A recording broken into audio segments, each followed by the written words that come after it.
Sampai di istana, Xiao Tian langsung menuju kamarnya dan tidur dengan pulas karena begitu lelah. Apa dia sudah tidur? Kenapa dia pergi lama sekali bersama Tai Wu? Kemana saja mereka pergi? Apakah rumor tentang hubungan mereka itu benar? Ucap Putri Jiali. Apa aku harus menanyakannya langsung? Tapi bagaimana kalau kejadian tadi pagi terjadi lagi? Aku tak bisa menahan diriku lagi kalau hal itu terjadi lagi, ucap Putri Jiali. Hei putri, kenapa kau di luar kamar pangeran? Apakah kau ingin melanjutkan kejadian tadi pagi? Ucap Tai Wu.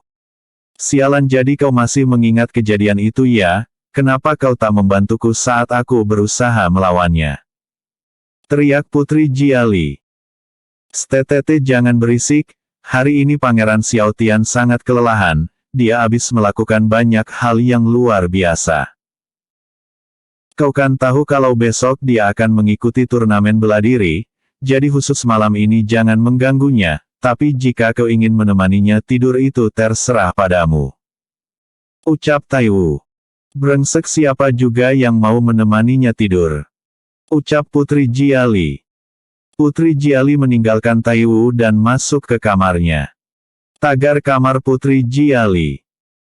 Kalau tak salah turnamen itu kan untuk mencari murid berbakat yang pantas masuk ke sekte Gunung Api. Apakah dia akan pergi berlatih di sekte itu? Jadi dia akan meninggalkanku di sini sendirian. Lalu nasib pernikahanku bagaimana? Kalau dia pergi, aku tak bisa melakukan apapun lagi. Aku tak akan bisa membuatnya menyukaiku. Kenapa aku berpikir begitu? Sadaralah Jiali, kau tak boleh menyukai pria mesum itu. Ucap Putri Jiali sambil menamparkan wajahnya. Tagar keesokan harinya. Tidur yang menyenangkan, tak ada gangguan sedikitpun. Ucap Xiao Tian. Hei, cepatlah mandi, hari ini kau harus ikut turnamen bela diri. Ucap Dewa Petir. Xiao Tian berjalan menuju tempat pemandian, tetapi di jalan dia tak sengaja menabrak Putri Jiali yang sedang berlari untuk membangunkan Xiao Tian di persimpangan jalan. Karena dalam keadaan masih ngantuk, Xiao Tian terdorong hingga jatuh ke belakang, membuat Putri Jiali menindihnya dan tak sengaja mereka pun berciuman lagi. Dan di bagian bawah Xiao Tian terasa barang yang semakin mengeras. Hei brengsek, bisakah kau tahan benda tajammu itu? Ucap Putri Jiali.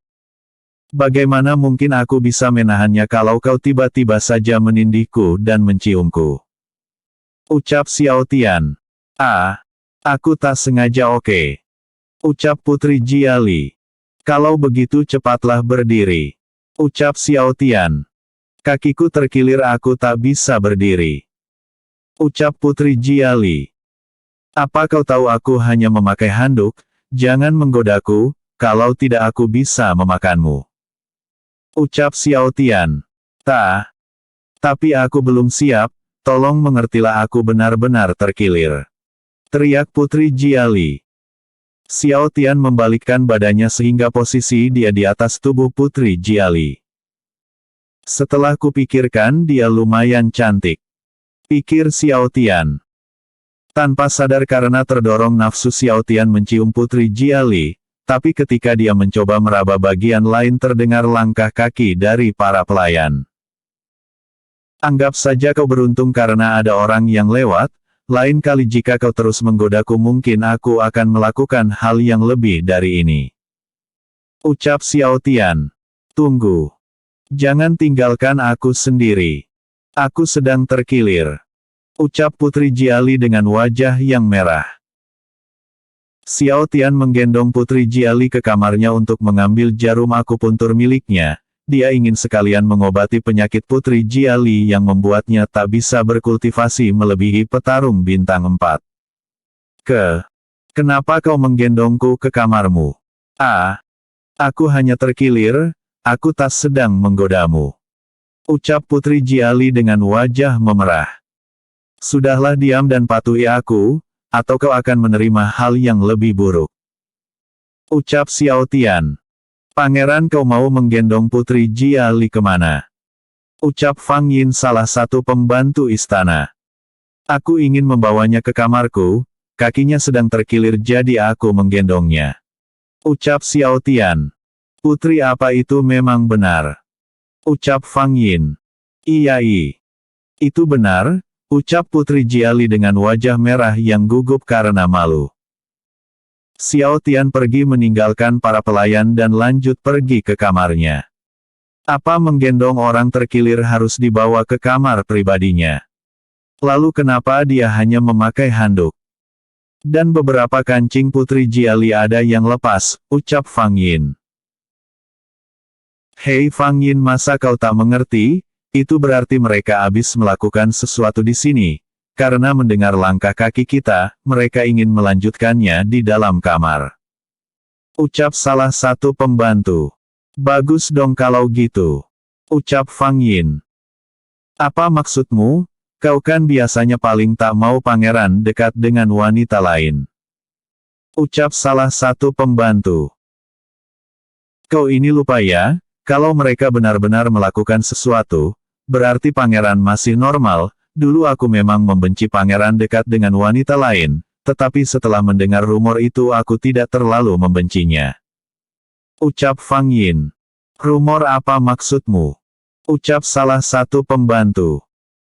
Rumor bahwa pangeran menyukai pria, aku memang benci dia bersama wanita lain, tapi aku lebih benci kalau dia bersama pria lain, itu terdengar begitu mengerikan. Ucap Fang Yin. Kau benar?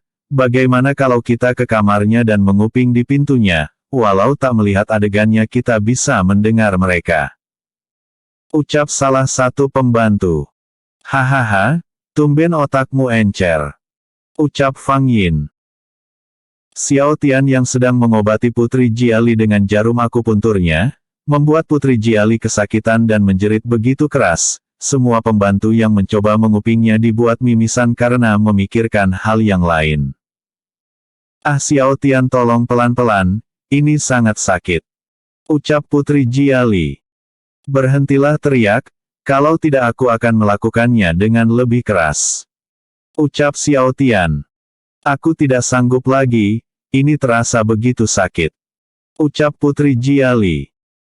Aku melakukan ini demi masa depanmu, kalau kau tak ingin menjadi kuat kau akan menjadi sampah selamanya. Ucap Xiao Tian. Tolong bersikaplah lebih lembut padaku, ah. Teriak Putri Jiali. Berhenti mendesah, kau bisa membuat semua orang salah paham. Aku tahu kau tak terbiasa dengan tusukan jarumku, ini pertama kalinya kau ditusuk dalam keadaan sadar, jadi kau menjerit kesakitan, tapi apakah kau bisa berhenti mengatakan hal yang dapat membuat orang salah paham? Ucap Xiao Tian. Aku tak sanggup lagi, aku ingin keluar. Ucap Putri Jiali. Maaf, aku keluar di atas kasurmu, teriak Putri Jiali. Tagar di luar kamar. Putri sampai keluar, ini luar biasa, benar kan teman-teman? Ucap Fang Yin sambil melihat ke arah teman-temannya dengan hidung mimisan. Sialan, kenapa kalian malah mimisan sampai pingsan? Ucap Fang Yin. Kalau kalian pingsan di sini, bagaimana caraku menjelaskan pada pangeran jika dia keluar? Ucap Fang Yin. Tagar di dalam kamar Xiao Tian. Sialan, kenapa bagian bawahmu mengeluarkan banyak darah? Aku kan hanya menusuk badanmu dengan jarum. Ucap Xiao Tian. Itu karena aku baru saja datang bulan, itu adalah darah dari datang bulanku. Dari tadi aku mencoba menahannya, tapi karena aku dibuat tak bisa bergerak oleh jarum-jarummu, aku tak bisa pergi dari kasurmu. Ucap Putri Jiali. Hade, kenapa kau tak bilang kalau kau akan mengeluarkan itu? Ucap Xiao Tian. Maaf, aku malu, jadi aku tak berani mengatakannya. Ucap Putri Jiali. Haha, bersyukurlah karena hari ini kau datang bulan, kalau tidak aku akan memakanmu setelah mengobatimu. Ucap Xiao Tian. Apa maksudmu? Ucap Putri Jiali. Harus kuakui kau berhasil menggodaku, dan terlihat cantik hari ini, tapi mungkin hari ini adalah hari terakhir aku menemuimu, makanya aku mengobatimu agar bisa berkultivasi lagi, dengan begitu suatu saat nanti kau bisa menjaga dirimu sendiri. Kalau begitu aku pergi dulu, aku ingin mandi dan segera pergi ke turnamen bela diri. Ucap Xiao Tian. Tunggu apa kau benar-benar akan pergi? Ucap Putri Jiali. Ya aku akan pergi. Ucap Xiao Tian. Bisakah kau tetap di sini? Ucap Putri Jiali. Maaf aku tak bisa. Ucap Xiao Tian. Apakah yang kau katakan benar? Ucap Putri Jiali. Ya memang benar kalau aku akan pergi. Ucap Xiao Tian. Bukan itu, aku menanyakan hal yang lain. Ucap Putri Jiali. Lalu apa yang maksud? Ucap Xiao Tian. Apakah benar kalau aku cantik? Ucap Putri Jiali dengan wajah memerah. Kau memang sangat cantik hari ini. Ucap Xiao Tian. Lalu apakah kau menyukaiku? Ucap Putri Jiali. Ya aku menyukaimu, aku sudah tak membencimu lagi. Ucap Xiao Tian. Apakah kau mencintaiku? Ucap Putri Jiali. Aku belum bisa menjawab itu, tapi mungkin aku sedikit tertarik padamu. Sayangnya aku harus pergi, jadi mungkin aku akan melupakan rasa itu ketika jauh darimu. Ucap Xiao Tian. Aku berjanji aku akan berkultivasi hingga aku bisa menjadi murid di Sekte Gunung Api, dengan begitu aku bisa menyusulmu dan membuatmu menyukaiku. Ucap Putri Jiali. Kalau begitu aku akan menantikanmu di Sekte Gunung Api. Ucap Xiao Tian. Xiao Tian pergi membuka pintu kamarnya, dan dia terkejut karena melihat para pembantu pingsan di dekat pintunya. Fang Yin, kenapa mereka pingsan di sini? Ucap Xiao Tian. Tak ada apa-apa pangeran, penyakit mereka sedang kambuh, nanti juga sadar sendiri. Ucap Fang Yin.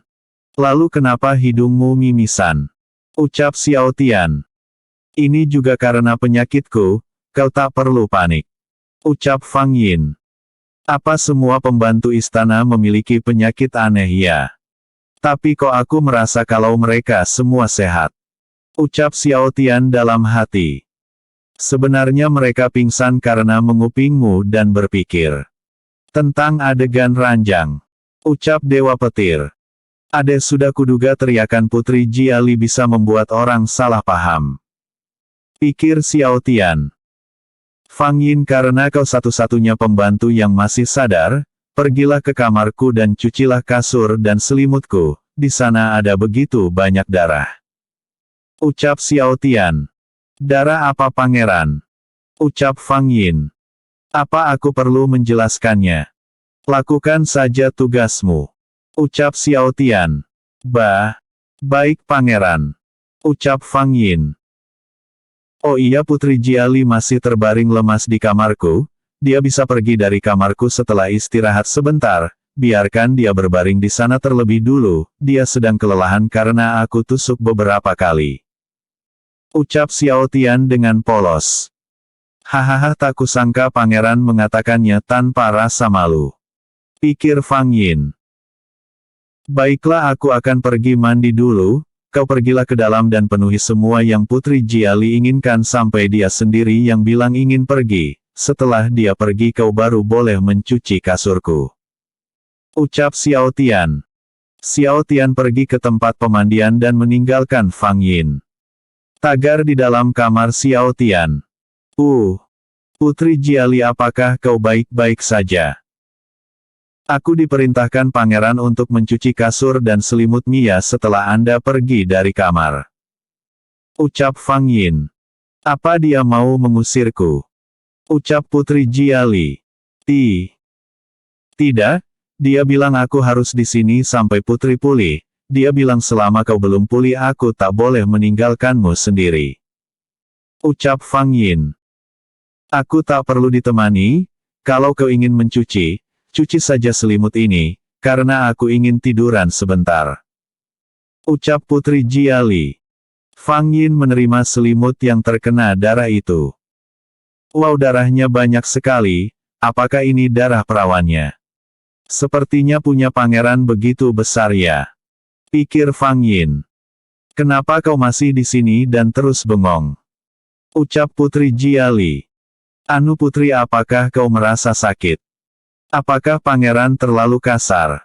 Ucap Fang Yin. Dia memang terlalu kasar, dan melakukannya begitu keras. Aku tak tahan karena jarum miliknya itu menusukku. Tapi setelah agak lama, rasanya lebih enak, tubuhku jadi lebih rileks dan tak merasa pegal lagi. Ucap Putri Jiali dengan polos. Sialan, apakah orang-orang kerajaan tak bisa menjaga rahasia? Dia mengatakannya seolah-olah hal itu adalah hal yang wajar. Pikir Fang Yin. Oh iya Nona, kalau kau melakukan adegan ranjang, jangan dilakukan di pagi hari, dan kalau mau melakukannya di pagi hari, jangan berteriak terlalu keras. Aku dan para pelayan yang lain pingsan karena tak sengaja mendengar desahanmu. Ucap Fang Yin sebelum meninggalkan Putri Jiali. Adegan ranjang. Pikir Putri Jiali. Setelah beberapa saat Putri Jiali baru sadar apa yang Fang Yin maksud. Tunggu. Kau salah paham. Teriak Putri Jiali dengan wajah yang merah karena malu. Fang Yin sudah jauh jadi tak bisa mendengar teriakannya. Apakah Putri mengatakan sesuatu? Ah, sudahlah, mungkin perasaanku saja. Ucap Fang Yin. Episode sebelumnya. Chapter 23, Ujian Alkemis. Episode berikutnya. Turnamen